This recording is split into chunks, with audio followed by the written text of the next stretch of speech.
hope the lighting is good. Seems a little dark in here. Okay, I gotta loosen this. Yeah, but then if it's really bright in here, the camera is like you don't look as good on camera. Not you personally, but people. Yes, thank you. You personally, actually. I know. I don't have to like loosen or tighten these, right? They just go. No, they just go. That's nice. Wait. No, I'm just kidding. Oh, snap. Same thing as last time. You just sit here and wait for the magic to happen. I don't know how to start these things, so You're supposed to just hit record and then we'll just have a conversation. Then you just hit start in between, like Joe Rogan. There's no intro. You're just talking. yeah, that's what's going on right now. And you kind of broke the fourth wall. Oh, Yeah, it is recording. People are listening right now. Yeah. Well, hello everyone. Welcome to. I don't say the name just in case I ever have to change it because there is another podcast with the same name. Oh, really? I think it's some girl that does it. Nondescript podcast. Yeah, and so if I ever have to change it, then I can just change. How did you come up with the name? It's catchy. Actually, do you know who Ruslan is? I mean, Ruslan? I feel like there's multiple people with that name. Ruslan? Ruslan? How did you say it? Ruslan. Is he a rapper? Yes, but he's also now like a Christian YouTube podcast. What was his name? Did his name used to be Russ? I don't think so. Okay, maybe I'm thinking of somebody else. But he is a Christian rapper. Anyway, there was one time where somebody because he does like reaction videos to like all sorts of stuff. And he was saying like, oh man, this guy's kind of unhinged. And he's like, oh, somebody should come up with that name, Unhinged Christian. And then I was like, I'll do it. So then I did it. And it's catchy. I love the confidence. I'll do it. Thanks. Did you buy the podcast stuff before or after? Before. This was like way after. This was during I don't know if you ever listened to the first podcast that I had. No. Wow. What a friend. How many have you done? The list is growing. I've scrolled, but I have to do stuff. Whenever I do stuff, I have to break it up because my drive is only half an hour. So, you mean how many episodes do I have on this one? On Spotify, yeah, or everywhere. How many episodes? So have you on done on the audio side, I have 29 episodes. Nice. And I'm editing the 30th one. Very cool. And then this is going to be 31. Very cool. And then on YouTube, because I didn't start with video, I'm on 25. So there's like 4 just audio episodes and the rest are video. You on SoundCloud? No. Come on, that's where everybody goes to make it big. SoundCloud. Yeah, that's where like the small town rappers make it. Oh yeah, and the hoodlumites. The hoodlumites. Yeah, hoodlumites. The little piano keyboard and I don't even know. I like their AirPod speaker. That's so lame. Microphone. It is. Sad too. Anyway, just a forewarning. Sometimes there's this dog upstairs that barks. I did hear you say that, I think, last time with Brandon. You're like, I apologize for the dog. I thought you said you didn't listen to that one. You're like, well, I think I watched the preview because I was interested because I haven't seen Brandon in a long time. Oh, the preview that it comes up with on Spotify's? Yeah. That's perfect that they picked that part because then people know. But yeah, so if it starts and I'm not hearing it, then just tell me and I can like turn the mics down, but we'd have to be like really close to them. Oh. If that happens. People could get over it. I used to be, when I did the Access podcast for young adults, I can't believe how much work I put into that. Like literally I would analyze every section of the audio and I would cut out like the little voice blips and the weird breaths and the nasal breathing and like sometimes you're breathing through your nose, you has like this squeak. Like I would cut out all of that. And that's why it would take me so long to edit the whole thing because I'm like trying to cut out all these imperfections and I'm like, why did I try so hard? Why didn't I just like slap it in there? That's what I do. That's what you should do. Yeah, I mean, it's as raw. Like there's no cuts of anything unless like there was one time with Stefan where it's on the episode that's going to be coming out. Well, technically that already came out, and like there was buzzing going on. So then we figured out how to stop it. and it took us a little while, so I cut out while we were trying to figure it out. But that's like we had a table kind of like this. It was just one of those round, like 6 or 8 person tables, the ones in the chapel. Yeah. And you had to be careful. I was so paranoid about everything because they weren't super solid. So if you hit them with your fist or something, like, and the mic stands are sitting on the table, everything radiates up. So I'm like, okay, there's a big bang. And there was one time, I think we let Alon record a podcast with some people, and I wasn't there at all. And so I think I set everything up. Yeah, I told her you just got to hit the red button. And then they took like a bathroom break and stopped the recording and came back and started again. And I like had a panic attack. I'm like, what do I do now? And I'm like looking back, I was like, I should have just slapped the two together. It would have been more organic because people know what's going on. But instead, what I did is I tried to cut the conversation to where like the last point of it was like where they were. And then it was like, oh, we got to use the bathroom. Let's stop. And I was like, okay, now I cut that out and then like kind of cut out the intro to coming back and try to smash these together. And it was just like, I tried to make it not sound like they had a break. And it was kind of weird. That is weird. I don't know who listened to that podcast or if any of the work I did for that. How long were the episodes on average? Well, we did, there was like 3 categories. So we had personal testimonies of the people at Access. So there was, it was anywhere from, some of the shorter ones were like 20, 25 minutes. Some of the longer ones were pushing an hour. So those ones were fun because I was the only one who was like interviewing those. So it was just me. Sometimes Bethany was there because she was interning the first year. But most of the time it was just me. And then we had Bible in context. So Jake would prepare a lot of contextual evidence for the text. And then he would present it, with the verses. So those ones could be like an hour and a half. Sometimes we try to do 2 in one day. And then what was the other one? I think it was, man, I don't even remember. Something related to like more hot cultural topics of today, which those could be anything. They're usually about 45 minutes plus. Yeah, that'd still be a long time to edit all the It literally was. extra. It was so, and we just had this little tiny recorder that would sit in the middle, and there was like frequency problems with the cord, so you hear like random buzz if like somebody put their phone on the table, and it's just like, oh, I try to cut all that stuff out, and I should have been, man, who cares? And then I'm not salty about this. I'm very happy that their platform is taking off, but as soon as like when I left, and when Jared started really taking over the podcast because he's the pastor now, like AV was like, yeah, we'll do it all for you. They had a whole they built a podcast station.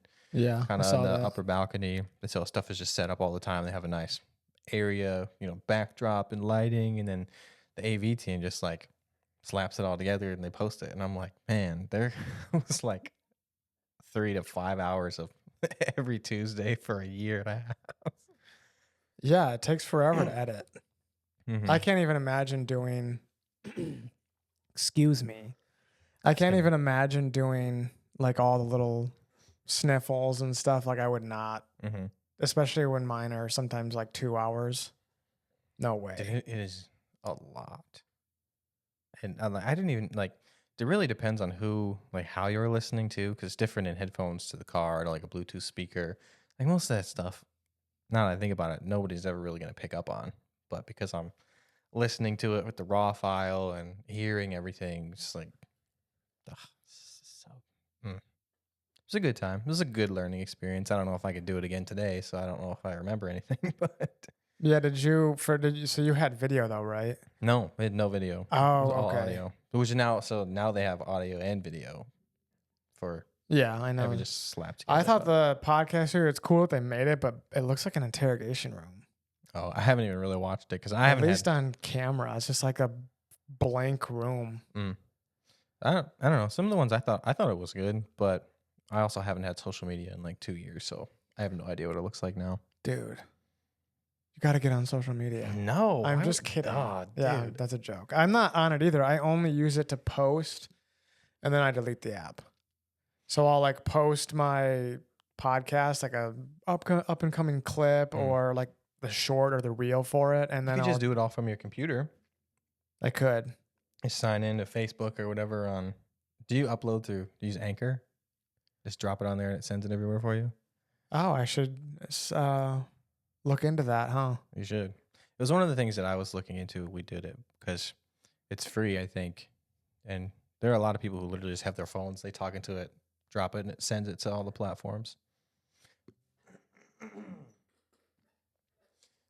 Dude, my allergies are killing me. I have so much phlegm. It's ridiculous. I was sneezing in my cubicle all day. And I don't have an office like everybody else. So I was just like really self-conscious. Just sitting there blowing my nose. And I was sick like 2 weeks ago. And Judy, the receptionist, she's like, Alec, you don't sound very healthy. I was like, thank you, Judy. Thank you. So fall allergies? What is that, like ragweed? It's more just like dust. I have a really big problem with dust. Well, I'm surprised you ain't sneezing in here because I never dust this place. What bachelor does? How long have you lived here? Nice. About a year. November will be a year. Gotcha. So this is year-old dust over here. Yeah. 12-month resident. I like this ship picture. Isn't it cool? Painting. All right. It's in a picture frame. Get off my back. Anyway, I was going to say a nice segue into what we're talking about with the whole bachelor word. Oh, yes. Oh, it was like you weren't trying to do that? No, not at all. Oh, dude, I thought you were like, I thought you were with it. I'm just naturally that smooth. Yeah. Okay. So obviously I'm 30, single, and you're 25. Dude, come on. 26. There you go. Yeah, I'm 26. You weren't that 26. Yeah, I was a year off. It's usually closest to the age without getting any higher is the winner. So I was a year off. You were the only one playing. Yeah. But if somebody else was playing, they would have to either say 25 and a half or something else. That's and true. I would have won. The rules of that cultural game were lost on me, but thank you for explaining them. You're welcome. Anyway, you're 26 and married. I'm 30 and single. How does that happen? Dude, I don't know anybody single over 30. How did you do it? Can't even finish that one with a straight face. Really? That's mean. It was a really joke. Hurts. Yes, I know it was a joke. It's very common, and there's no pressure for anybody who's over 30 and single. Oh, I thought it wasn't very common in the Christian community. I thought a lot of people were getting married younger. It's both ends of the spectrum, right? Because you can look and you can find a bunch of people who are 18 and crazy in love, and they're getting married, and they got 2 kids by 20, and then you can go to the other end of the spectrum where you're, pushing 32, 35, and you're still hanging around the young adult group. I'm not going to name any names, but... Yeah, we won't name any names, but I know. If the shoe fits, you got to wear it. I'm just saying... You don't exactly fit, well, not you, but the people who fit the shoe. They don't exactly fit the young adult stereotype anymore for the ministry. But anyway. Are you saying because they're single or because they're not No, single? because they're over 30. It's just like the young adults. Like once right, hopefully the natural progression of being involved in a church community is, right, you get involved wherever. From the day your parents bring you to church, or like kindergarten, or, you show up one day and you're in high school, or, you're like just new to the faith and you show up and you're like 32, but you've never been to church before, and young adults is like, yeah, there's a little bit of nuance in it. And that's where it's like you got to have grace for people because you want them to feel welcome, and you also got to protect the flock no matter the age range. Yes. And then after a while, there's got to be some tough love. It's like you're 35. But I can think of numerous people who fit those details and have been saved for quite a while now. And why don't they, like, what's the protocol? That's a topic for a different day, because I think it's different with every church. I don't think no church that I've been to has figured it out, which has not been that many churches, so I'm really not an expert. So yeah, and it would be kind of hard to be like, hey. Yeah. It just takes powerful people, conversations, or in the world's terms, just got to be an adult about it. Like, hey, let's be real. Like, these are soft limits, but you're really getting outside of that age range. But anyway, that's not what we want to talk about for today. Yeah, it still has to related. do with, like, singleness in relation. But yeah, anyway, marriage and singleness. So my question would be to start it off is how did you know when you were ready to be married? No, a better question. How did you know when you were ready to be in a relationship while you were single?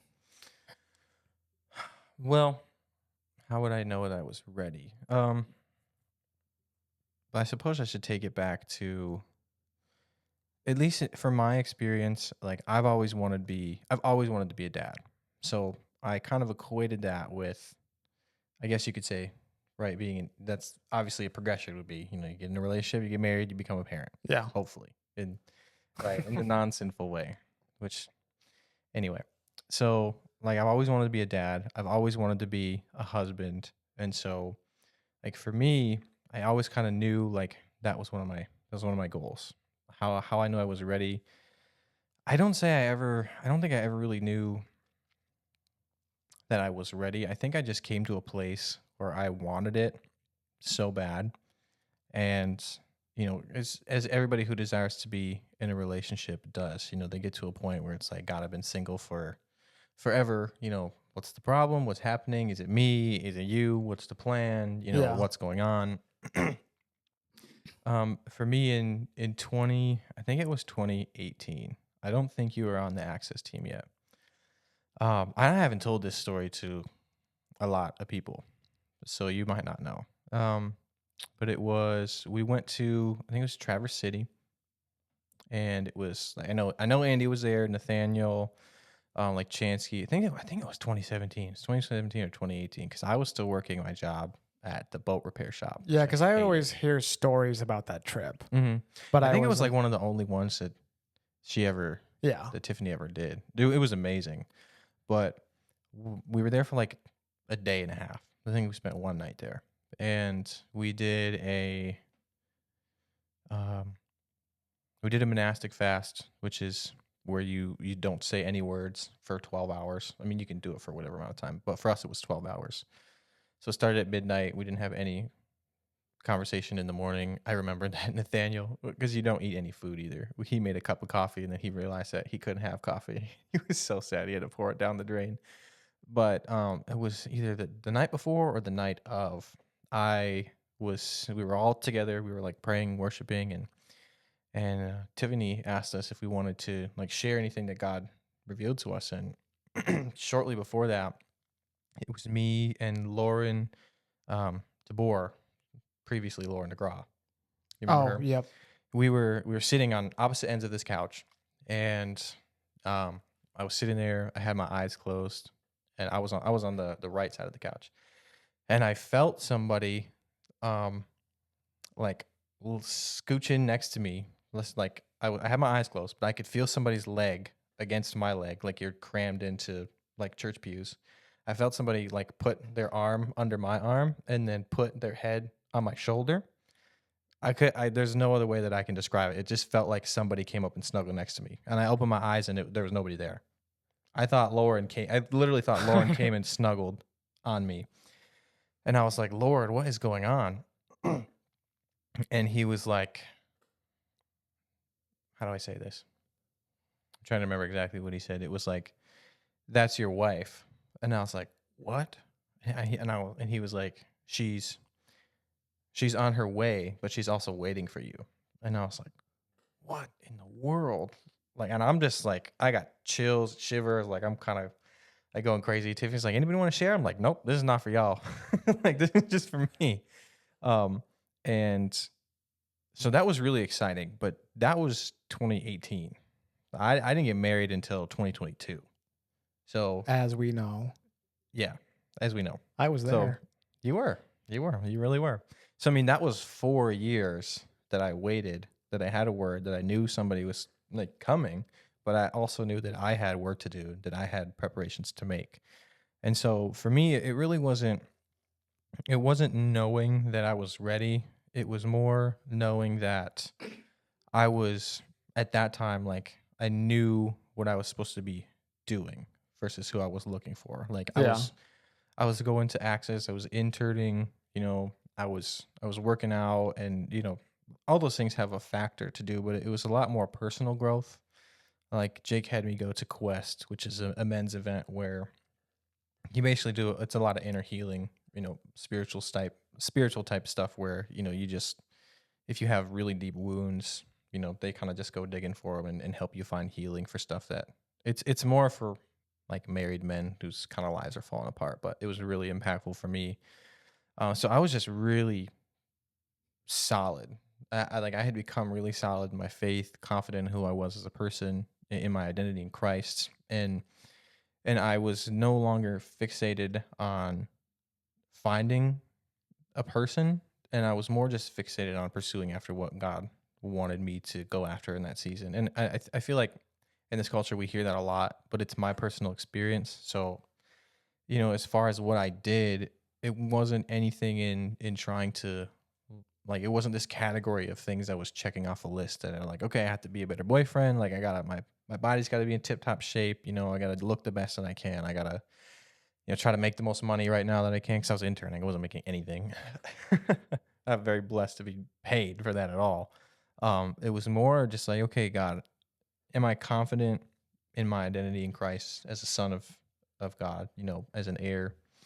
And am I ready for what the Lord has next for me, whether it's a spouse or not, Mm-hmm. So that was kind of my journey. I mean, I had gone through a lot of healing, a lot of growth.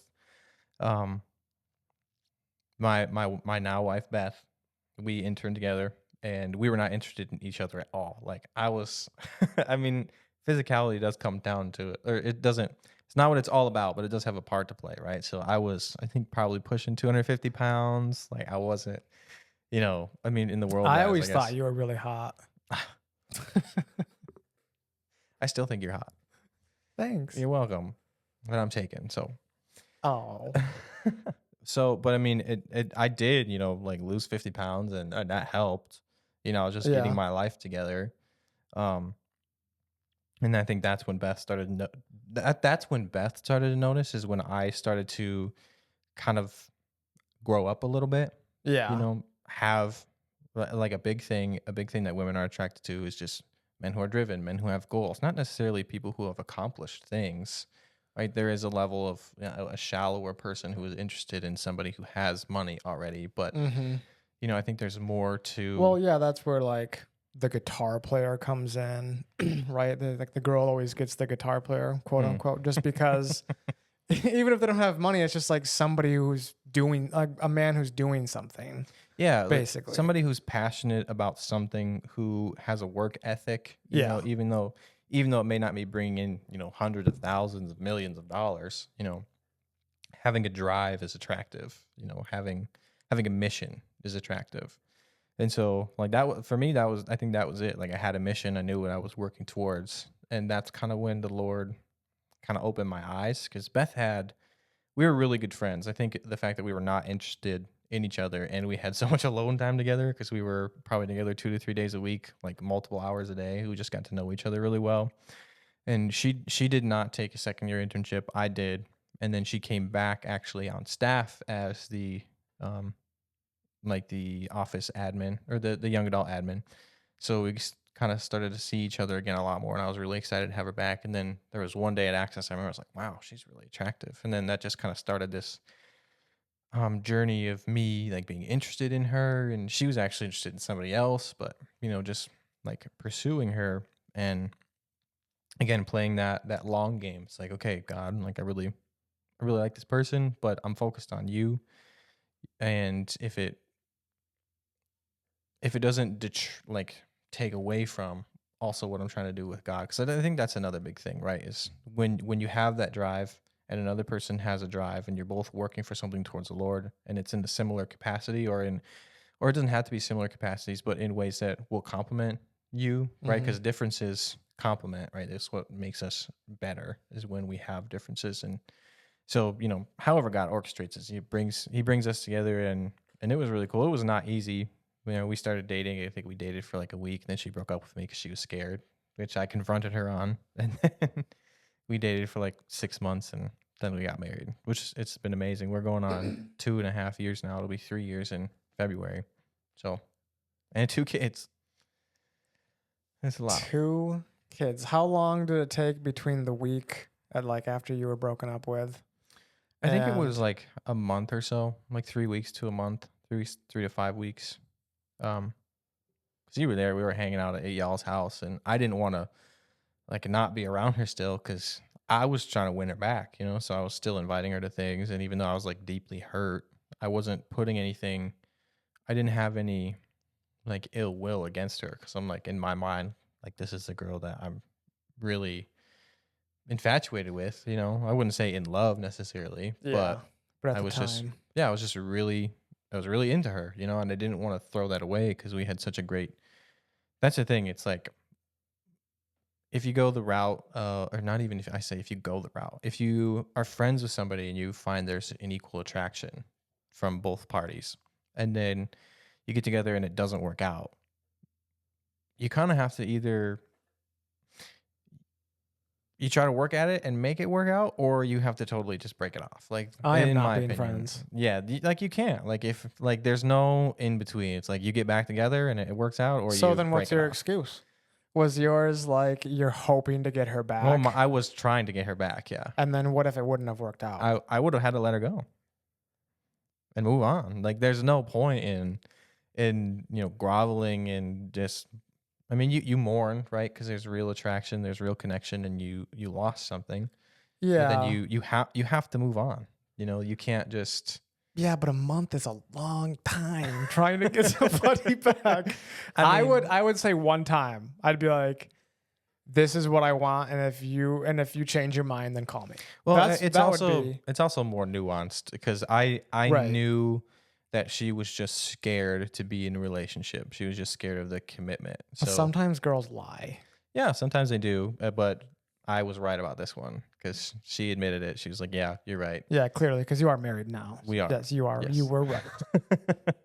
But it's not always the case. I mean, like what I'm trying to say is like if you break up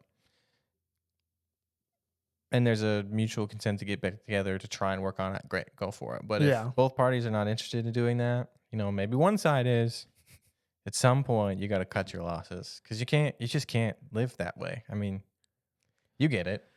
Yes, and please do not try to be her friend to eventually win her back because you're gonna No. more than likely be her friend, and then she's gonna start dating somebody else. And then you're going to be hurt all over again because Yeah, you're because like, you thought something was gonna yeah. happen. No, you can't go back into that. If you can be that person that can separate that friendship, be like, hey, we're going to keep this relationship in a box over here called friendship, and I'm not going to have anything to do with, romantic. If you can keep your mind split that way, go for it. But I'm not going to recommend it because I can't. And It's I don't too think emotional for me. guys can usually be just friends with girls. It just normally doesn't work out that way. Yeah. Girls, for some reason, can be friends with dudes. It doesn't really matter, but I just don't you'll think notice that most friend groups, it's one girl and like 8 guys. that's been our experience. I mean, like you see it on TV, right? Where there's a big group of friends, like literally the show Friends, or whatever. How I Met Your Mother, New Girl. I guess New Girl's a bad example because that's a bunch of guys and one girl. But I just don't think it's modeled well, right? Because I do think there's an aspect of like we need brothers and sisters in Christ, and segregating us by gender, I don't think is beneficial. Well, there's obviously, I don't mean like you can never speak to a girl. Like if I go over to Eli's, I'm going to speak to his wife and I'm like friendly towards her. Mm-hmm. But I'm talking more like when you're one-on-one with a girl, like sometimes she can think of that as just friends. Mm-hmm. Whereas I do think girls have a greater capacity to do that, hang out one-on-one with a guy and not catch feelings than guys have that capacity. Yeah, like for the most part, and obviously there's always exceptions and different stories, but if a guy is going to hang out with a girl alone, he's excited. Right. He's like, this is going to be... He definitely is. Yeah. There's no exception to that. Unless you're gay. Yeah, unless you are gay. That's true. But you can be gay, you can do you, just love Jesus and know that he's your Lord and Savior. Well, you can't be gay and love... I mean, you can be if you're not pursuing that. I would rather... Yeah, exactly. I would rather you be gay and love Jesus than be gay and not love Jesus. So... But like, when I say love Jesus, I say to the point of following him as Lord and Savior and sacrificing your will and not living out your fleshly desires. Let me add that caveat because that can get really tricky and sticky. Yeah, And I'm not about to because most condone people would hear homosexuality. what you say and then be like, "Oh, Yeah, don't take this Caleb's clip and got blow it another up. progressive on the podcast." Might as well call me Flo because progressive. Yeah, exactly. No, I'm saying like I think there are people who struggle with all kinds of different sins, whether it's sexually or drug addiction, alcohol, lying, stealing. Like it's all sin, right? But if you're gonna practice that and call Lord and Jesus your Lord and Savior, then something's got to change because either you're not really a Christian or you're just trying to hop the fence, and it's not gonna work out for you in the end. Yeah, don't be lukewarm. But anyway, back on topic. Yes. The fingers. Oh man. Where were we? You were talking about the month of. That's kind of where we Yeah. veered So, I mean, off it took. I think it was 3 weeks. Because I just knew I was like, I'm not letting this girl go that easy. Like I wrote her a Yeah. letter, and I was like, hey, I just think you're afraid, you're scared. Like you don't have to run from anything. Like I'm here for you. And she was pissed. She was pissed because I was right. She didn't want to admit that though. And then she came back. I think a couple. She told me she's praying and kind of working it out with God. She's like, yeah, you're right. I'm scared. And she kind of worked through that, and then she ended up asking me out for another date because we actually went on one date. See, a month before we dated for that stint of 7 or 8 days, we went on one date, and she's like, "No, I'm good." And then I think what was it? Did she asked me out? Yep, that's what it was. She asked me if I wanted to go on another date, and then it was basically like official the next day. And then we dated for like a week, and then she broke up with me. So, and then we took that month and tried to figure things out. We really tried to cut all communication with each other. Clearly not. No, I mean like for that time because During like after the week. so after the week of dating, Yeah. yep, she broke up with me. I had a lot of questions. It was really hurt. I wrote her the letter. She was pissed. She came back. She's like, "You're right. I'm sorry." And we were kind of like hanging out throughout all of this still with our friend group, and I think it was Kaylin who called us out. She's like, "What are you guys doing? Are you dating? Are you not dating?" Like, and so we mutually came to an agreement that we were not gonna have any communication with each other. Like, we're not gonna text each other. We're not gonna hang out together. We'll both go to Access, but we're not gonna have any conversation. Like we might say hi, and that was really hard. That was really Yeah. hard because I just really wanted to talk to her, and it was in that time that she realized that when we're not talking at all. She texted me. She's like, "I really miss talking to you." And I was like, "Well, this is a good sign." And I was like, "I miss talking to you too," but I still didn't. It was like one more text message after that. I was like, "Hey, we still can't talk." I think I said something like that, and then it was I think it's like 22 days, and then it was at Access. She asked if it was actually I remember the day.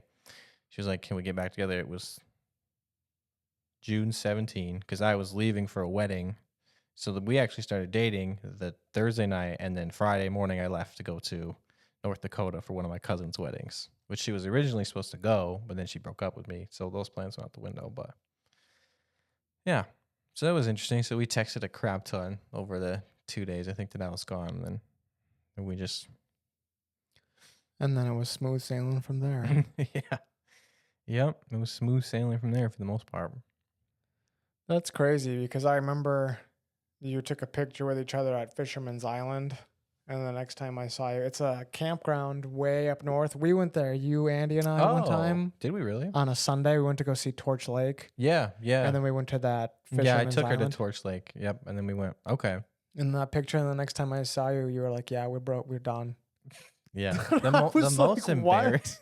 The most embarrassing part is that we made it Facebook official, and then like 3 days later had to take it down. Oh.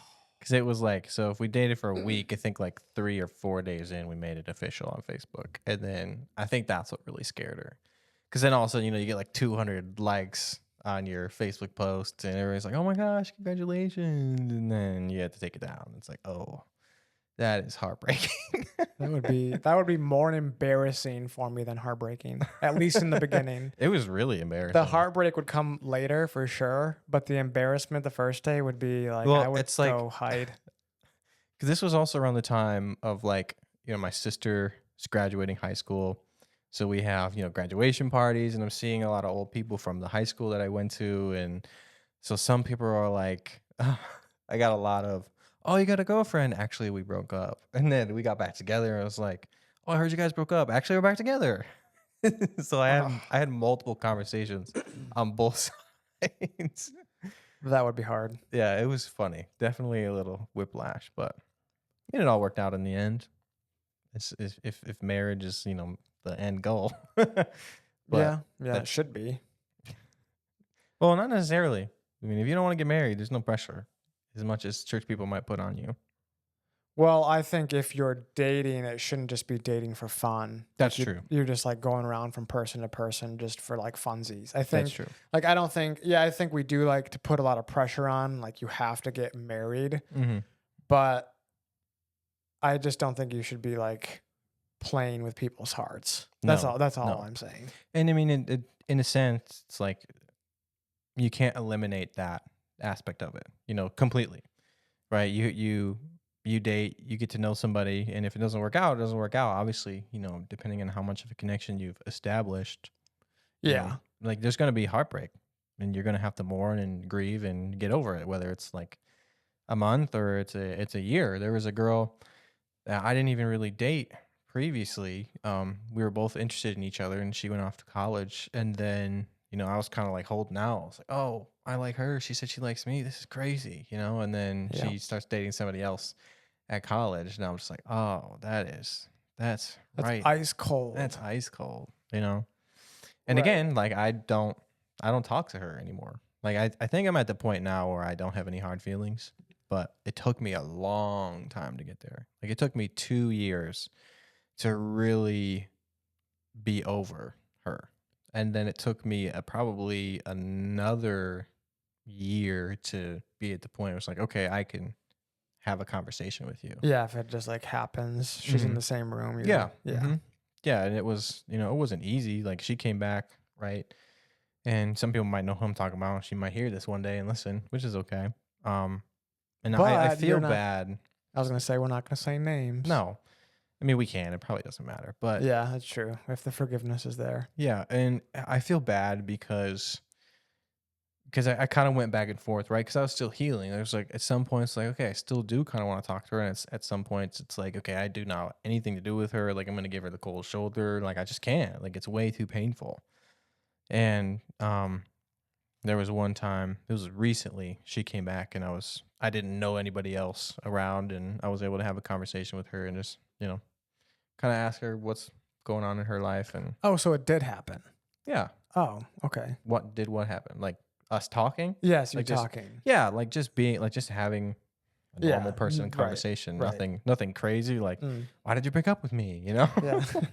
like it wasn't even that because we weren't even dating. It was just like a crush, but it was still real. And I don't think we can devalue that with people because I think there's a lot of that, especially in church, because everything has to be so like I don't know, babied almost. It seems like there's just so many eyes watching, and so we have to be super. You know what I'm trying to say? Like, no. Yeah, I know what Yeah. you're trying to say. I just don't think that's the way it should be. Yeah, no, not at all. But it just is. It just is. Yeah. It just is in church culture, which is like the pressure that church puts on people to get married is Oh my goodness. ridiculous. I know. I know that all too well. Especially here. I mean, I don't know if it's different in other places, but It might be a little different because we are in a major Bible Belt in the Yeah. West Michigan. I mean, the church all over, I think, is pretty safe to generalize that people have elevated marriage above singleness, I think, to an unhealthy point. Yes, to a very dangerous point, I would say.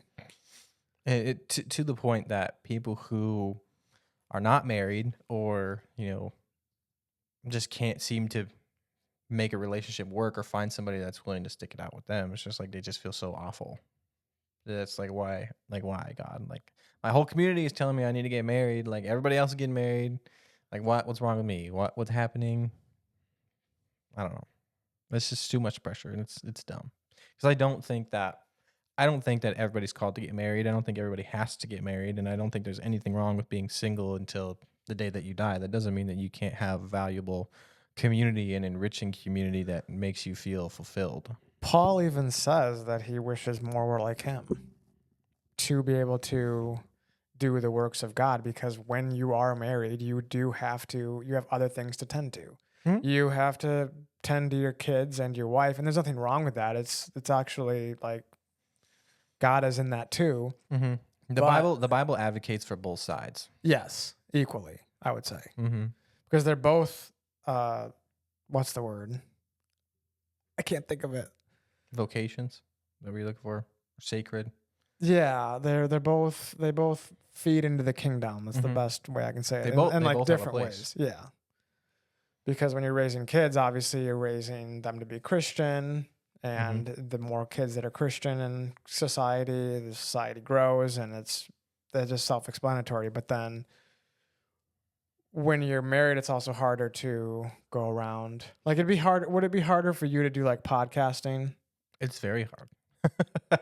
Yeah, I Like mean, my even just like one episode tonight, but I'm saying Mhm. like it'd be even harder for you to, Like if I were to do a podcast of my own, yeah, like and it. like have people over and So, are you talking about while being married or while having kids? both. Because having kids adds another layer to it that I would say, and I don't want to step on anybody's toes, but if you're married and you don't have any kids, it's basically like you're still single. Like you have a responsibility to your spouse. I can't And wait for everyone who's married to hear that. I mean, there's just a huge step between having kids and not having kids. Yeah, And I didn't learn that until I had kids. And right. nobody who doesn't have kids right now is probably going to understand what I'm saying to the fullest amount. Like you have nieces and nephews and and other people who do too, or like babysit but it's just like there's so much responsibility and so much that you have to sacrifice. Like hanging out tonight, like after this, like I'm not going to go because I have two kids at home that I haven't seen all day and a wife who has been parenting both of them by herself. Yeah, That she is making a huge sacrifice so that I can be here right now.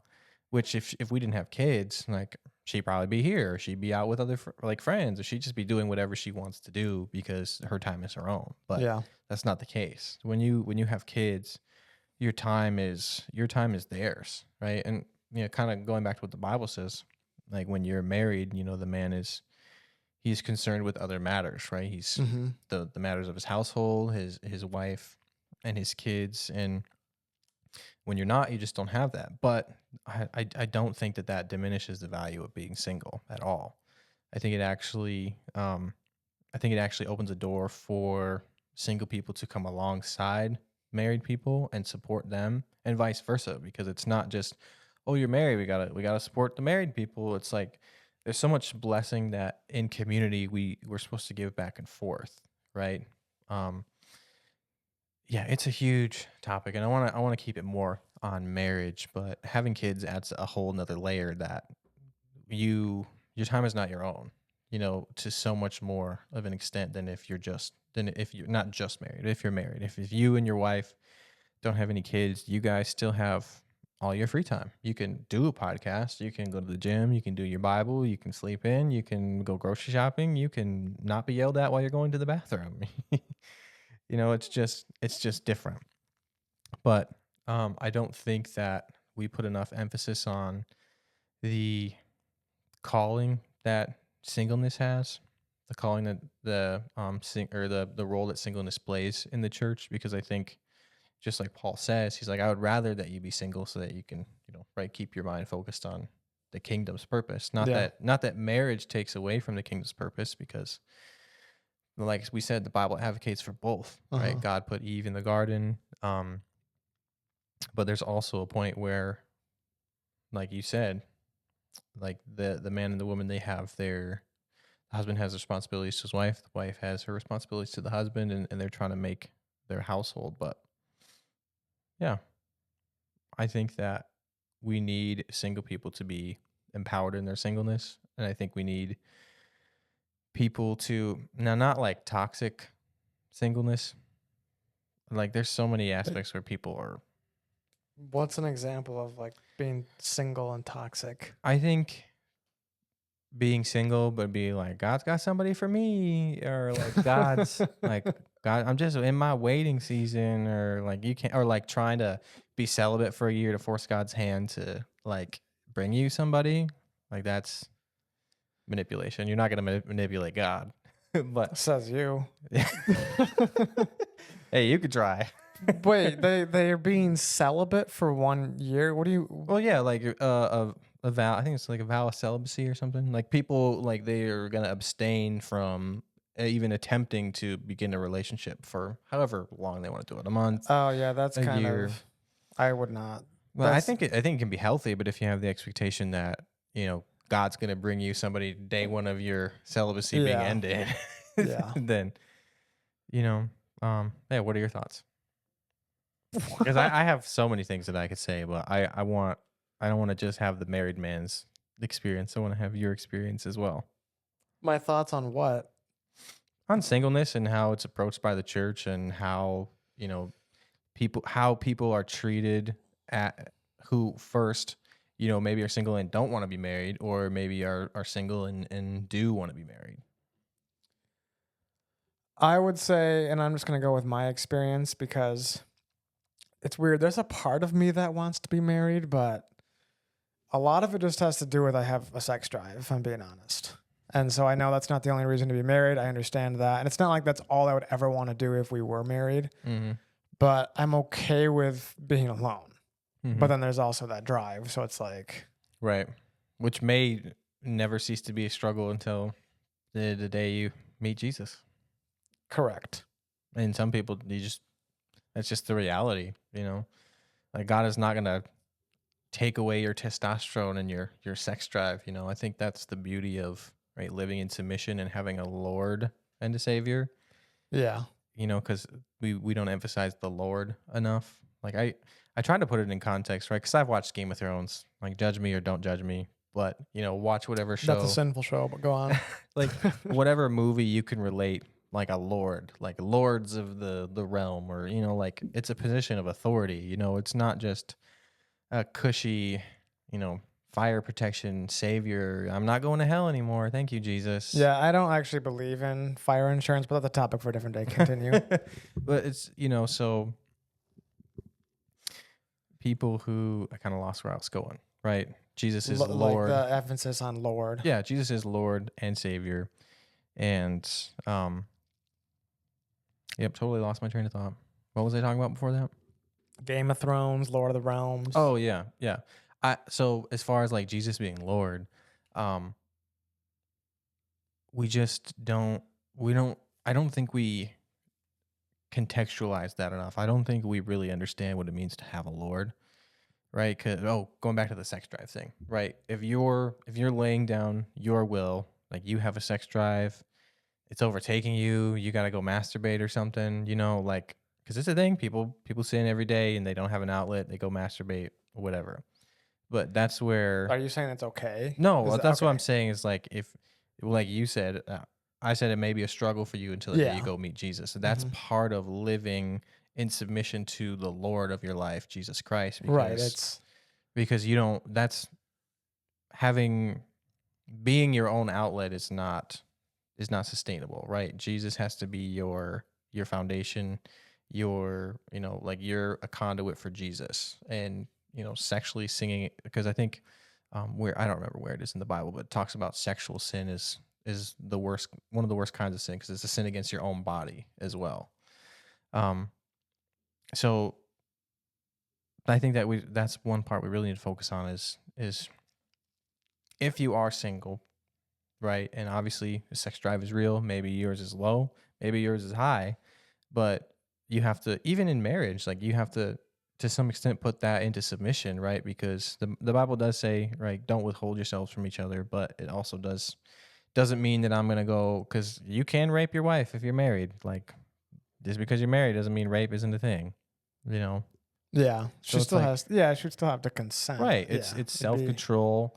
It's, living in submission, because that's what a lot of marriage and what, right, marriage is a picture of our relationship with Christ. Like it talks about Jesus being the bridegroom, the church is his bride, and it's sacrifice. It's the husband's laying down his life for his wife, right?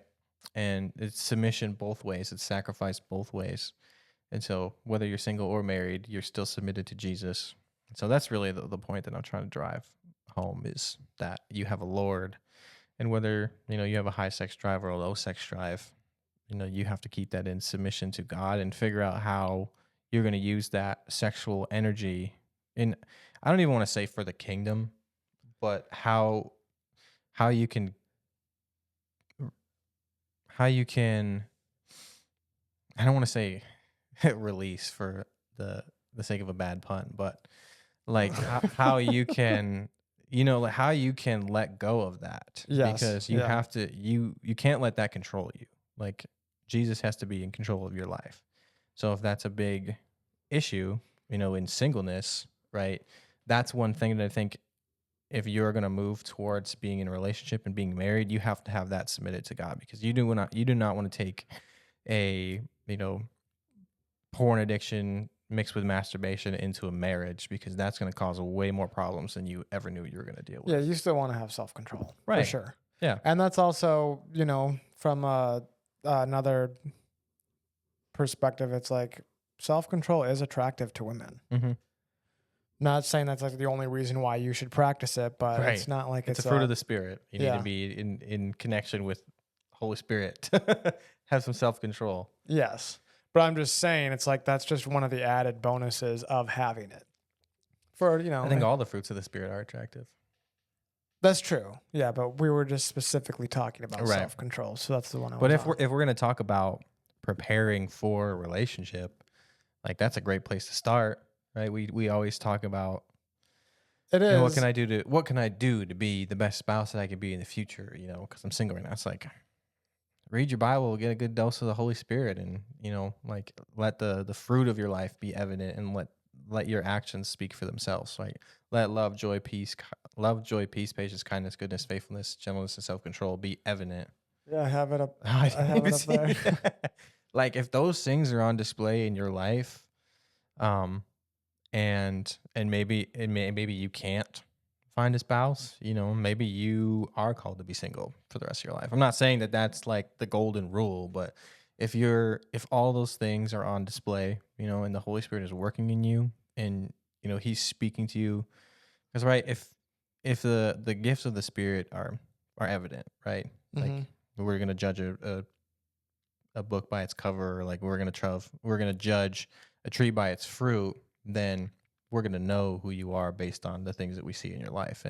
And as far as, bringing a spouse into that equation, or, some like a relationship, like those are the things people are going to see. Now, some people are shallow. Some people just want the washboard abs and the 6-figure salary and, the nice car. But those relationships, they don't last, because when he loses any of those things, it's like he loses her. Because it comes down to identity and who you are. And when you're solid in your identity, and you are spending time with Jesus, and you're being transformed by the renewing of your mind, those are the things that I think are going to be the most attractive to someone who is going to be worth the lifelong investment of marriage. Not some weekend experience. Yes, correct. But I was going to add too, like the way that I deal with my singleness, and like the reason why I still have like that drive and those temptations, and those are always going to be there. But like the loneliness doesn't hit me as much, because when you are in a good prayer life and reading your Bible and spending time with Jesus, I'd say that's number one.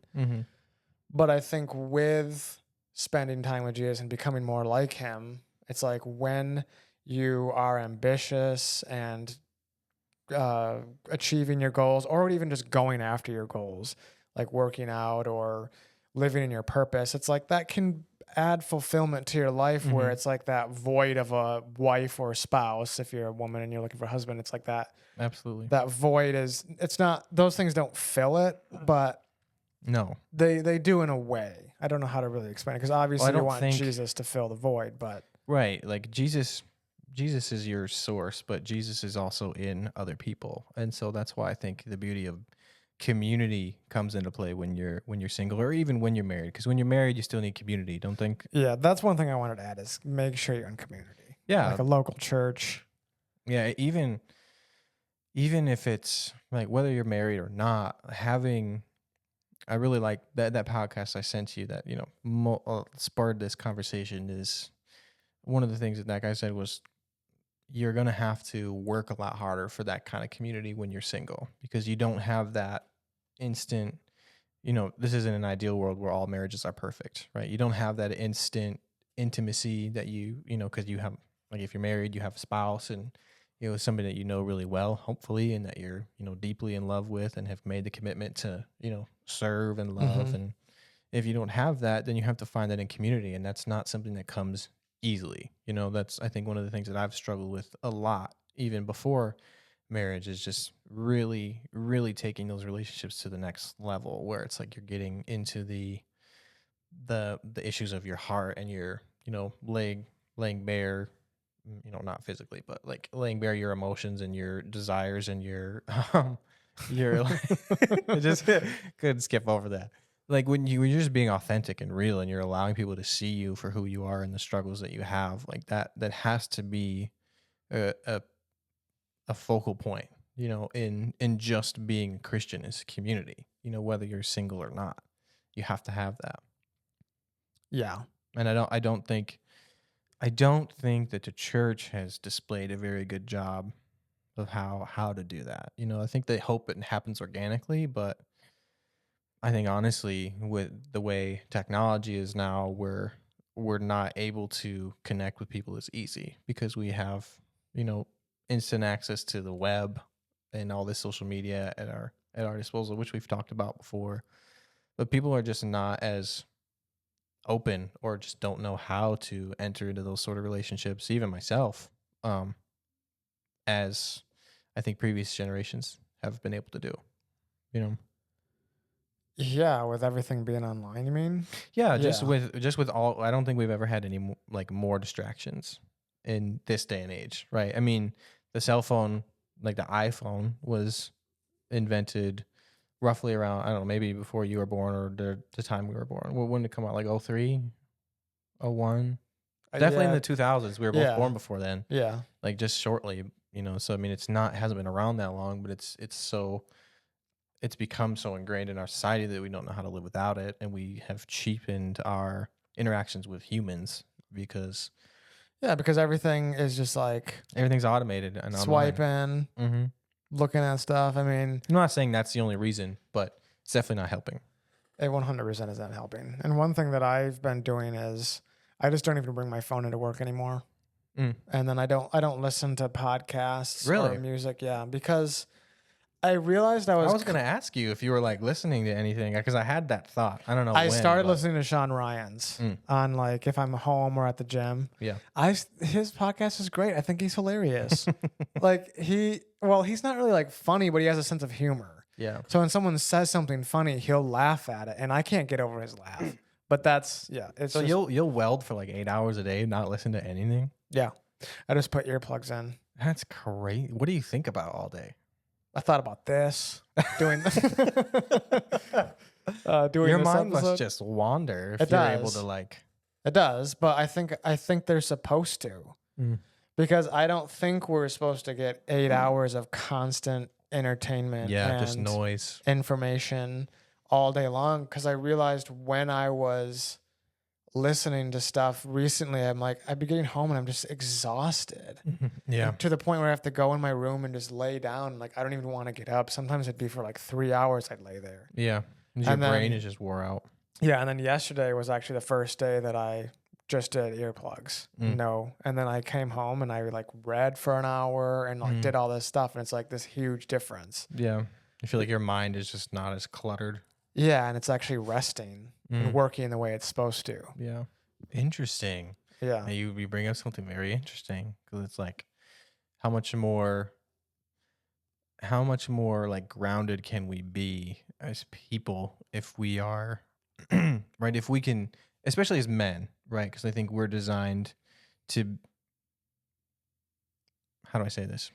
I think genetically and just biblically, we're designed to be the workers, right? The workhorse of the family. Like we do the hard work. We go out, and we're not making bricks anymore, but we go out, we make a living. Not that women can't be breadwinners or be the main provider, but No, they can't. we Ew. have, but we have, I think, a history and like the genetics to maybe put our mind to one thing and not be filled with a bunch of noise, in a whole different way. Because I feel like women can absorb all that stuff. Like my wife can multitask and stay on focus with a bunch of different things.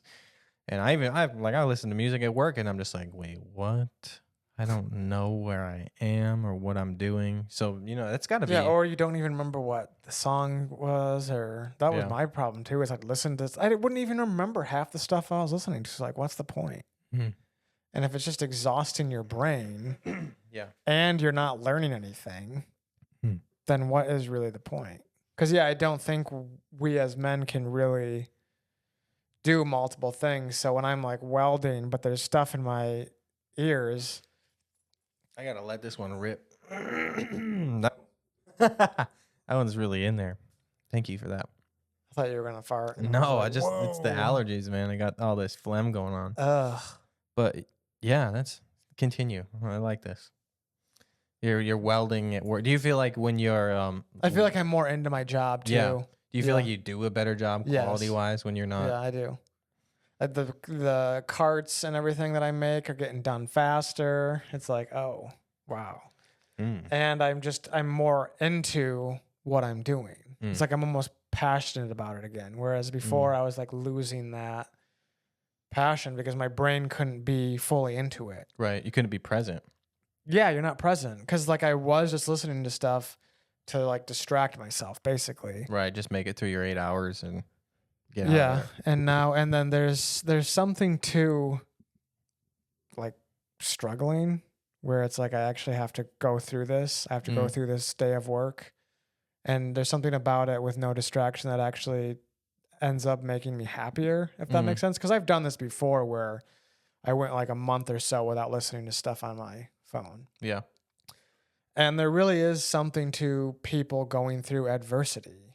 It's what makes people grow. And then like going through that discomfort on the other end, you actually find that happiness and joy. I'll say happiness because joy comes from the Lord, but you'll find that happiness.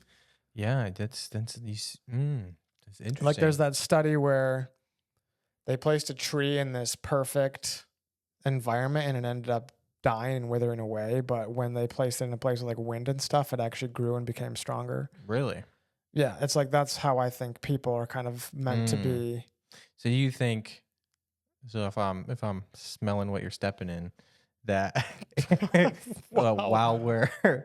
we're working and we're trying to distract and numb while we're doing the job that we've been given, we actually won't be as satisfied with the job that we've done, and we won't do as good of a job either. That's what I think. It makes sense. I mean, I've been noticing that at work. I mean, that's not what I think in my situation. That's what I know. Yeah. So you've experienced it. It's interesting because I've kind of been going through the same thing because I told you, like, I've just been auditing these logs at work and going through verifying all these changes. And I've been listening to, like, at first I started putting on like some like surfaces, like some kind of chill, vibey, this rap. And then, I started going back into like my post-hardcore stuff I used to listen to, which I was like, man, this is rocking. But I was like, wow, I really can't. I suck at what I'm doing. Like I'm making mistakes. And then I started putting on some like techno. I didn't even know techno. It was just like kind of workout, like hype music with no sound or not no sound, with no words. Just like really EDM sort of like hyped up. You know what I'm trying to say? Just it gets you pumped up. And that kind of helped me focus too, because there was no words. It was just kind of like getting me. But even still, like I find that, and it makes sense, right? If you're not distracted by something else or, to the farther extent, if you're not trying to numb because you hate what you're doing so much, so you just want to escape while you're doing it, you're just not going to have the output that you want or even, that your employers want to see. Or if you're trying to do something for yourself, you're just not going to have that quality that your work deserves.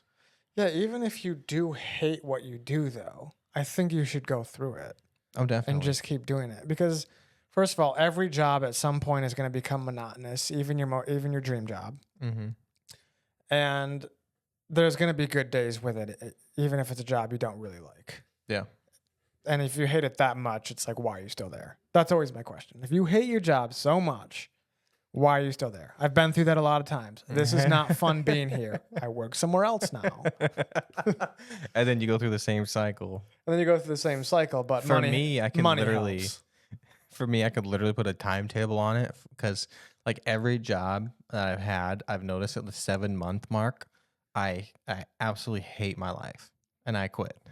Well, I'm glad you said you're married for 2 years now. Because No, literally, I can think back to when I was working, like, it was kind of like a catering job. Like, I worked at a country club. I worked there for 7 months. The job before that, I worked at, no, it was after. I worked at the boat repair shop for 7 months. I worked at, where was it? It was, oh man, it was all like 7 months. I think it was Men's Warehouse was where I made it the longest. So I was like, I know, like I pushed through the 7-month mark because I was so like, I hate this. I need to find something else. And I just kept working. And I got over it, and then I was there like a year and a half, and that was kind of during COVID. So I had 4 months off in the middle where we just played video games that whole time. I remember those days where everybody was on unemployment making more than me. I was so Oh, you were mad. still working? Yeah, I had Tuesdays and Thursdays off for some reason, but everybody else had their unemployment and were making, I think, almost twice as much as I was. It was a lot of money. I think I was making, was it $700? And that a was back week? when eggs weren't $4. So Yeah. that money was actually going somewhere.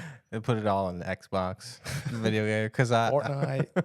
Well, dude, the stupidest decision I ever made was like 2 weeks before the initial shutdown. I had just sold my Xbox, and I was still on board with the decision, but I was like, okay, I need something to do while we're all stuck inside. And then when doors opened back up and things were moving, I sold it again, and I haven't The got anything back Xbox? then. Yeah. But I was like, oh man, I'm gonna be screwed because during those days I literally would play Xbox with y'all or by myself or just do whatever online, and then I would watch TV and then I would play drums, and that's when I really got better at drums because those are the only 3 things that I did. So I'd probably video game for 2 hours. I might get some food, watch a show for an hour. I might play drums for an hour and a half, and then just repeat the cycle. That's all I did for 4 months. That's not so bad. That wasn't the worst. I mean, what were you going to do? I was just afraid we were going to get fined for going outside. Yeah. But then I realized that actually the cops were not enforcing that. But anyway. Yeah, they weren't. But So that was a I good remember time. I couldn't leave because my parents were going through it with their freaking out about COVID, and I couldn't leave the house for anything except for work. You said your I couldn't parents were even driving you longboard. crazy. How are you like 28 and still letting your parents do 26. Because that makes it better. Kevin and Laura, shout out. Well, you're 26 and living. That's Well, true. do you want to explain your situation? I don't live with my parents. I live with her parents, and they don't Okay. tell me what to do. Fair enough. But the reason why I was living with my parents is because I was so afraid to move out and be on my own. Mm. And then Luigi came along, and then we got that house, and it was ever since then. And the COVID thing, when I couldn't leave the house, ever since then, I was like, I will work 4 jobs before I ever go back and live there, because I can't do that again. Yeah. Like that was I get that was too much for me. Where it's like, yeah, you're 26 and you have to listen to your parents. It's the worst feeling in the world. Yeah, I'm very thankful for her parents and letting us be there. We got a great situation, and It is cool. If we didn't have kids, we would be on our own. Like, Yeah, because they're expensive, Yeah, and And right now it's hard. Yeah, we're she's gonna be finding stuff on the side because we just have to, if we ever want to get out of there, because it's just expensive these days. Right, going back to the single or the married thing with no kids, like your time is still your own. You can work 2 jobs and still make all your money have all your money be your own, But I was also going to ask back, since you brought up the marriage and singleness. You said you were friends before you guys started dating. Is that something you would suggest doing before you start dating someone, is become friends with them? I mean, I am not gonna say that I'm an expert. I can only give my experience, right? Right. And I'm very fortunate that it worked out the way that it did for me. And I know other people have had that experience too. Like I think Jake and Abby were friends for a long time um, before they got together, and I can recommend it. But there are probably other things I can recommend too. I just don't have any experience in those realms. But if you do find that there is a girl or guy, in your friend group or in your life that you've known, and then you find yourself attracted to them, I think it can work out very well. Just because for us, we knew a lot about each other. We had fun together. We could joke. There wasn't any. I would say the biggest thing that set us up, unknowingly, was that we were willing to be authentic with each other Mm-hmm. before we knew that we were romantically interested. Because I told her like a lot of stuff about my family that was just going on, like some of the stuff I was struggling with just where my life was, and she told me a lot of stuff from her life, like just things that you don't know if you're not intimate with the person. I'm not talking about romantic intimacy. I'm talking about just being seen and being Yeah. known, Mm-hmm. right? And being heard. When you can do that with a person and you can feel valued and um right, I think seen, heard, known, and loved. Like those are the biggest things. If you can find that in a friendship that and that turns into a romantic relationship, I think that's beautiful because you've already started your journey of intimacy and now you're just getting to the commitment phase, right? Where Yeah. you commit that part forever. And when you don't have that, right, when you're starting from scratch with somebody, you just have a longer road to take, which is what a lot of people do. There's nothing Yeah. wrong with Yeah. that. It just wasn't my experience. I think it's very nuanced, right? When it comes to the world of online dating or meeting people organically, like it's not like in the movies from the 70s and the 80s where you got these people greasing their hair and you meet somebody at the ice cream bar or wherever. But people can meet at the bar and have great marriages. It just wasn't my experience. Anything's possible. Yeah. I wouldn't suggest meeting them at the bar, but it does I can't happen. say I recommend it. Yeah. But I also can't say it doesn't happen. Right. I'm not saying it doesn't happen. And if like you were there, if you or if you're a Christian, you happen to stumble into a bar for whatever reason, because if you're Christian, you should not be going to the bar.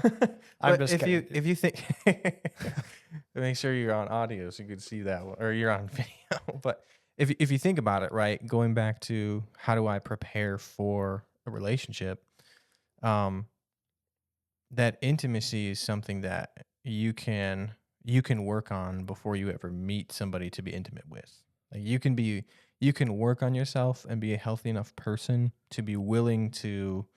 I'm just saying you got to be authentic and blurt out all your deepest, darkest fears and your struggles with everybody. Right. It's got to be with trusted people. And Yeah. if those trusted people become romantically interested, amazing. But you have to be grounded, rooted, and solid in your identity. And I cannot stress that enough. Excuse me. And you can edit that out. You have to be. I'm not going to. you just have to know who you are. You have to be confident. Wow. I muted my mic. I thought it would be. You have to be confident enough to. Okay, you might as well just mute them both. No. Keep farting. You have to be willing to open up to somebody before that person is going to come into your life that you're going to open up to.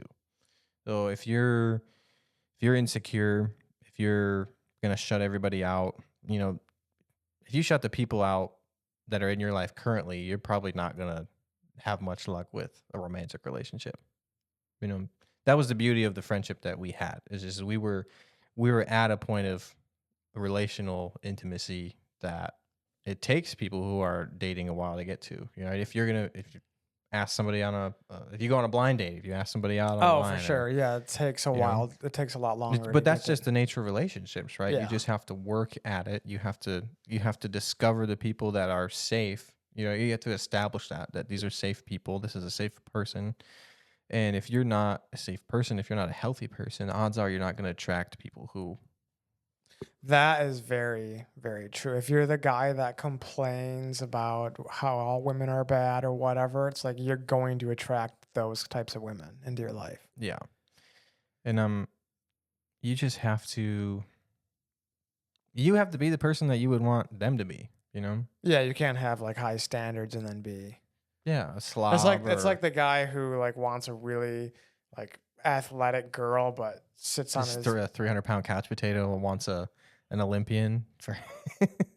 Yeah, exactly. Yeah, it's not gonna happen. It's the same idea. That's more like surface level, but then it comes down to like, okay, you see a drive in this person, this Olympian, this Olympic level athlete, and then you see no drive in this person who's a 300-pound couch potato. Like these people's life goals and missions are not on the same trajectory. So how would their worlds ever connect except for the fact that we see them on social media? Or now we have access to all these different realms, so we think we have all these options when really your options are pretty limited. as the 300 As the 300-pound couch potato. Yeah. Like if we didn't have social media, like the options would be the 20 people in his, close circle. Yeah, and don't listen to 'cause sometimes on social media you will see that couple like he is a 300-pound couch potato and she's an Olympian.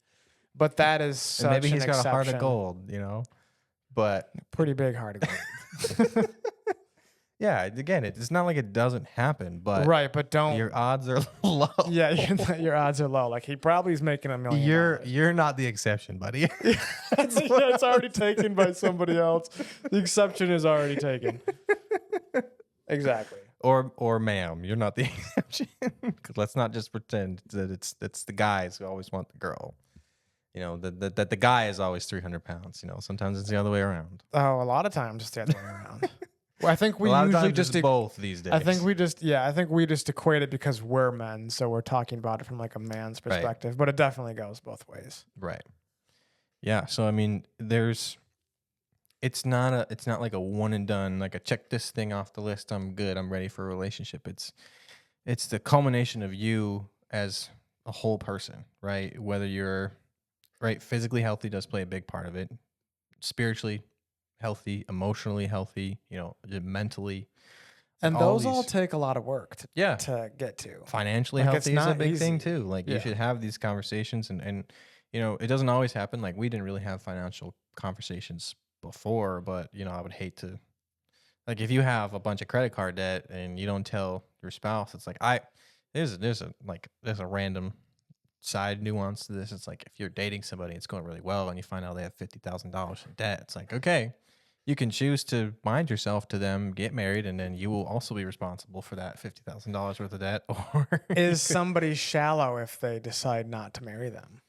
I mean, that's a big thing to consider. I mean, like if okay, I'll go both ways because I hear what you're saying.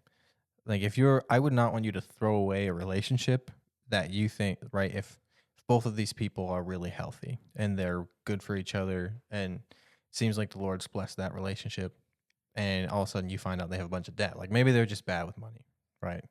It is a thing to consider.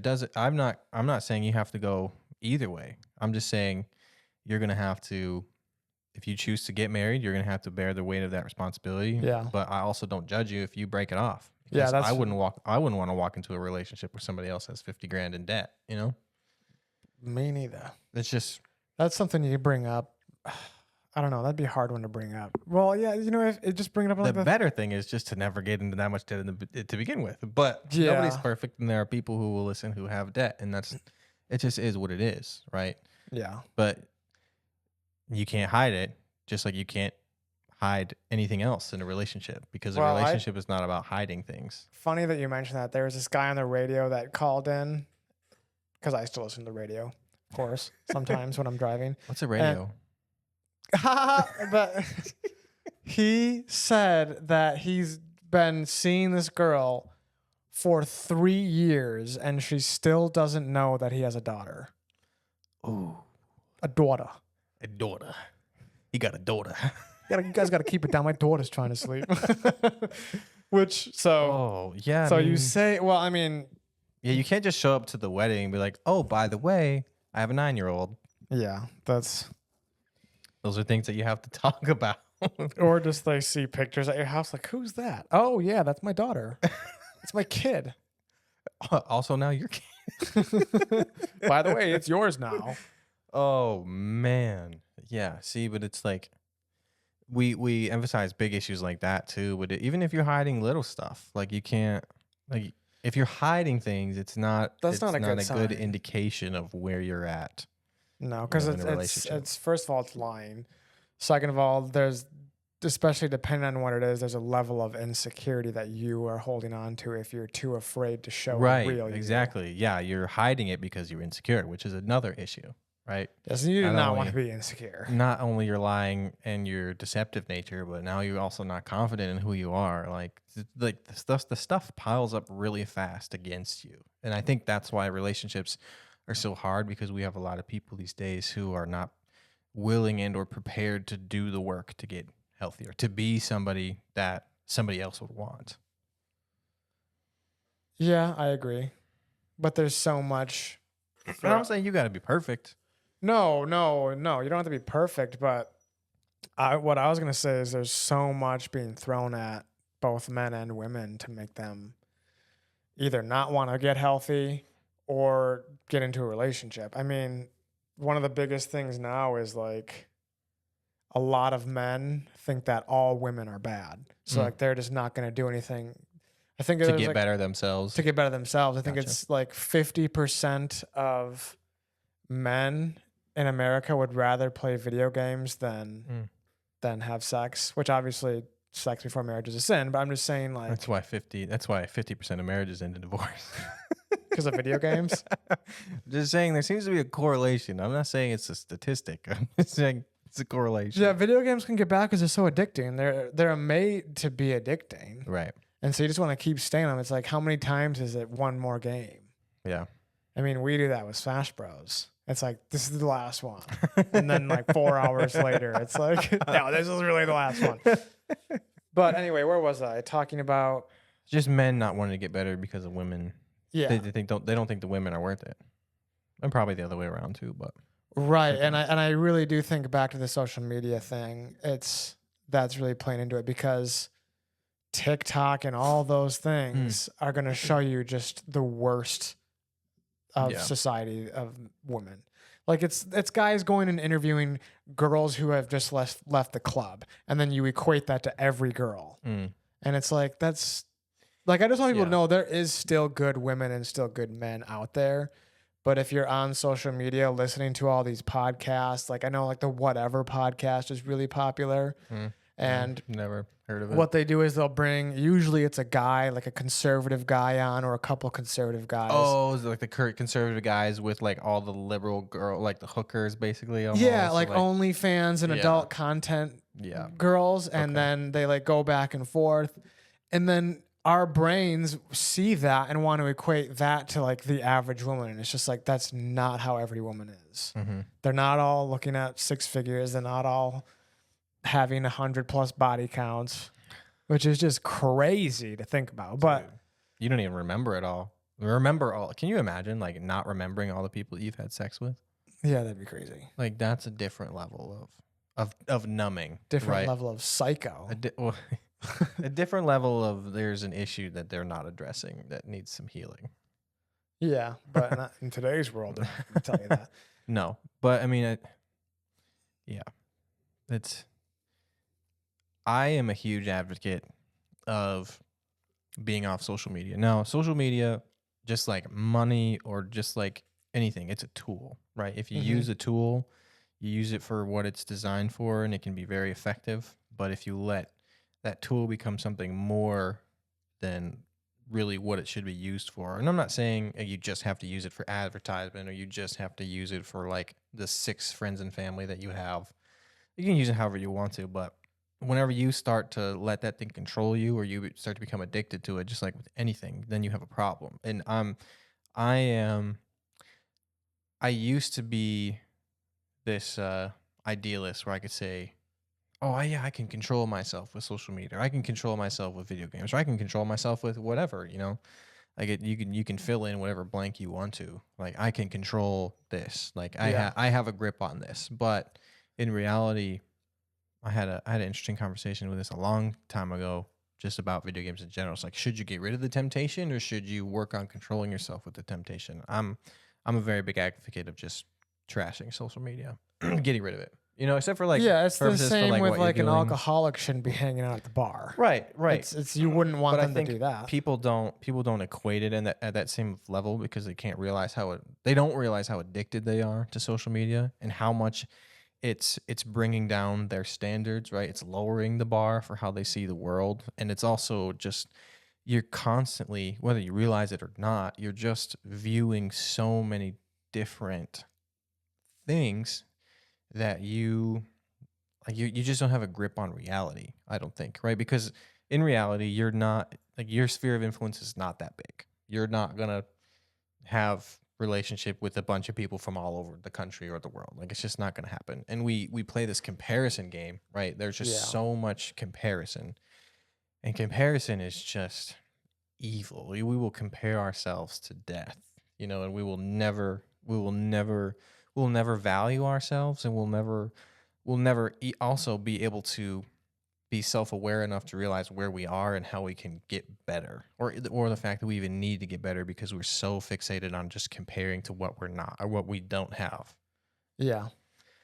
And so that's where, right, all of it. If you're single and you're wanting to get married, right, all of it has a role to play in getting prepared for a relationship. Like because I'll say it over and over again. There's no one box you have to check. You just have to be overall a well-rounded person. And you may be sitting there and you may be a well-rounded person. You may be like, what the heck is going on? And that's a different conversation. But I think the majority of people just don't realize how many issues they have and are not willing to get better or to, you know, even just cut out one single thing from their life.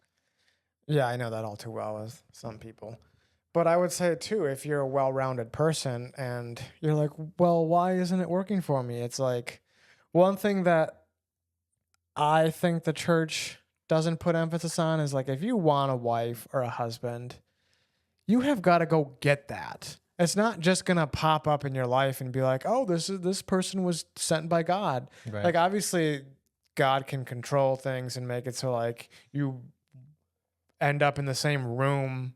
I mean, he'll said partner with you with it, partner with you throughout the process. But Yeah. it's not like, guess what? You're gonna pop the question to this stranger today, and you guys are gonna get married.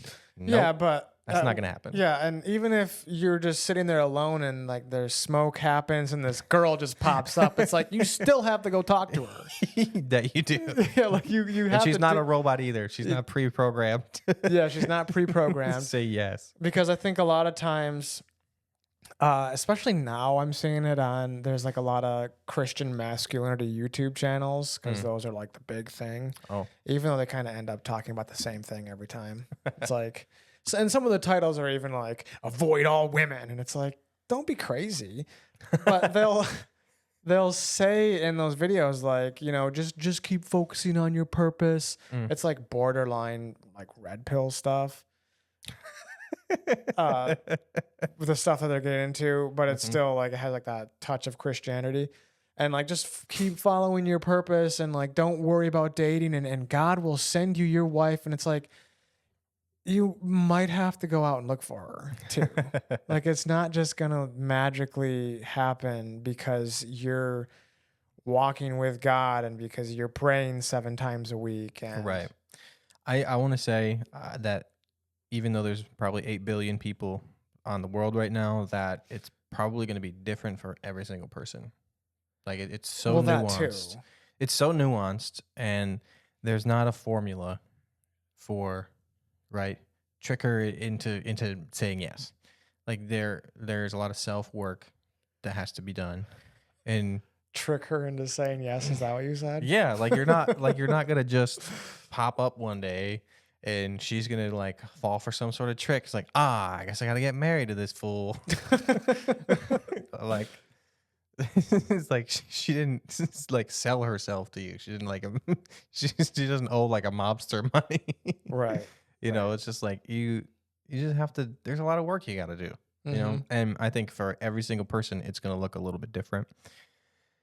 And I would do also want to say for the people who maybe find themselves not desiring a relationship and who maybe have said that, you know, or who have gotten like the question is like, why don't you want to get married? Like, and then you start to get like question, like, what's wrong with me? Like there's nothing that says that you have to get married.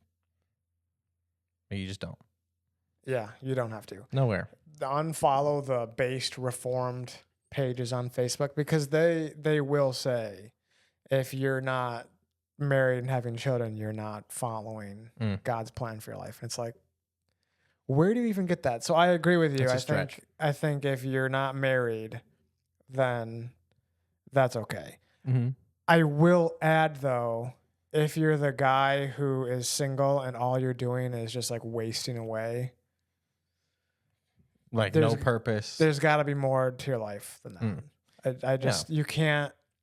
I don't want to say you can't because I know I can get in trouble for that. But if you're claiming to be a Christian, you really do love Jesus, and 100% of your life is like video games and eating trash food. Yeah, I can't agree with you that you. I'm not going to condone that lifestyle either, even though you lifestyle. don't want to be married. Like, right, you do have to have some goals and some aspirations, and the relationship that you have with Jesus should spur you on to those things. Yeah, like if you're in right relation with Jesus, it's like you will naturally want to start going to church and becoming part of a community and just growing in that way and doing stuff there. So I do agree that you don't have to be married, but that has to come with some godly purpose. Yeah, absolutely. And you don't have to, right? It's not a one-time decision either, I think. Like, you have the ability to change your mind. Like, if you say... Nope. If you said you're going to be single for the rest of your life today, you don't think you might want to take that back like 10 years? Yeah, for sure. Yeah, I definitely think you can change your mind. And there's no pressure. So I just want to take the pressure off of people.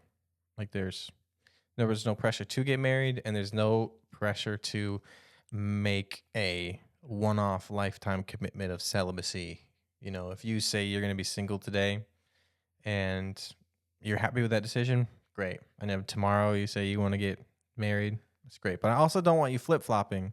I'm just saying, like, you can't be swayed by the wind. You got to have some conviction. But yeah, there's also... because everybody wants to be single for life, and then she walks in, and all of a sudden it's like, whoa, I changed my mind. Like, don't go saying... I think the better mindset is to have, if you're okay with being single, I think the better mindset to have is, I'm single today, and if I'm single for the rest of my life, today I'm okay with that. You know, and I think that's a decision that you make every day. Yeah. You know? And if something changes, you have the ability to change your mind because you're your own person, and there's nothing wrong with that. But then all the stuff that we've been talking about, you know, self-care and working on yourself and being in a right relationship with Jesus, that all still applies. It's not like you can be 60 or celibate, not date for 50, 60 years and be like, well, I think I need a wife now. It's not the plan. It's not how it works. You never know. You never know. She could pop out of nowhere. Yeah, you dentures falling out and all. Your dentures falling out and all. Hey, even if I ain't got no teeth, I know my wife's got my back. I'll be gums and all. Okay. I'm assuming after that you don't have anything else. Hey, I could keep going. Do you have anything else? I don't even know what time it is. It's 6:10. Is it really? Yeah. Holy crap. How long have we been talking? This has been an hour 34. I think that's a good place to stop. It's a good little 90-minute for all y'all. Good 90-minute. Next time we'll aim for 3 hours. I think we can do it if we put our minds to it. But anyway, everybody, thanks for listening. Have a blessed week. Love you. Bye.